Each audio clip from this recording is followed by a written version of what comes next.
10 persoas, 10 lugares, 10 historias, 2 camiños. O da vida e o da prata, dende a Canda a Santiago de Compostela.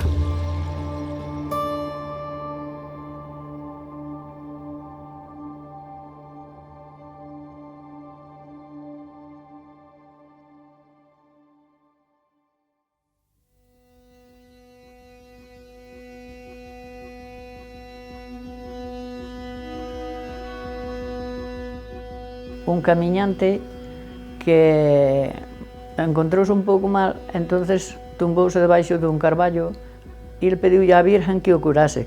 E curouno, puxose ben, entonces así que se puxo ben, continuou o camiño. E despois dali a uns días, pois, apareceuselle en soños. Entonces díxolle que era a Virgen e que lle tiñan que facer unha ermita no campo onde estuvera il, onde estaba il malo, e así a fixeron.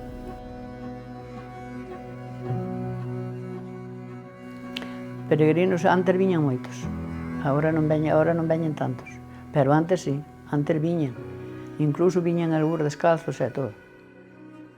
E despois daban a procesión toda alrededor da ermita e iba xente de rodillas, facendo peregrinación.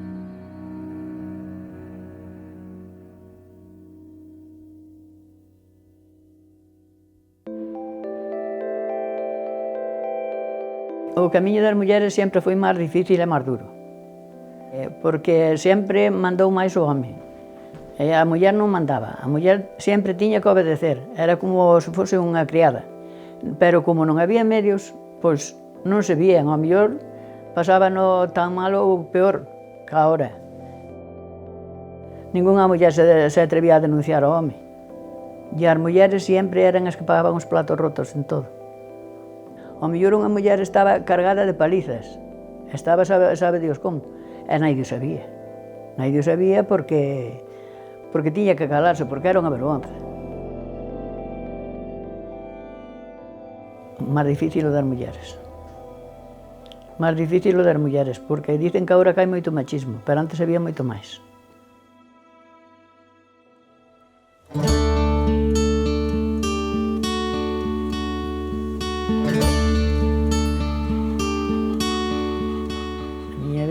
Para contar levaría moito tempo. Había que ganar a vida como se podía. O meu pai dormía moi poucas veces na cama porque tiña que buscar a vida por onde había. Fama non pasamos, pero capricho ningún. E despois unha vida como a de cualquera muller. Había que traballar no campo, había que traballar na facer as cousas da casa, e había que traballar todo, lavar a mão. E mentres estaban ao mellor dormindo a sesta, polo mediodía, pois iba a lavar, para despois á tarde ir traballar ao campo.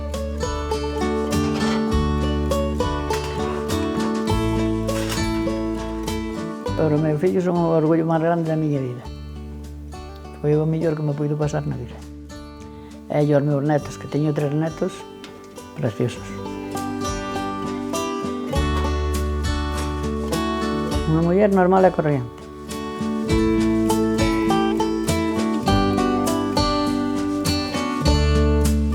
Que difícil é de entender que as que máis dan e traballan polo noso son as que máis pedras lles poñemos no camiño. Grazas pola túa sinceridade e valentía. Se mulleres como a ti, a Galicia de hoxe non tería os camiños que ten. Marcho cunha aperta dentro de min que era para ti, pero hei volver en canto se poida abrazar. Quéroche ben.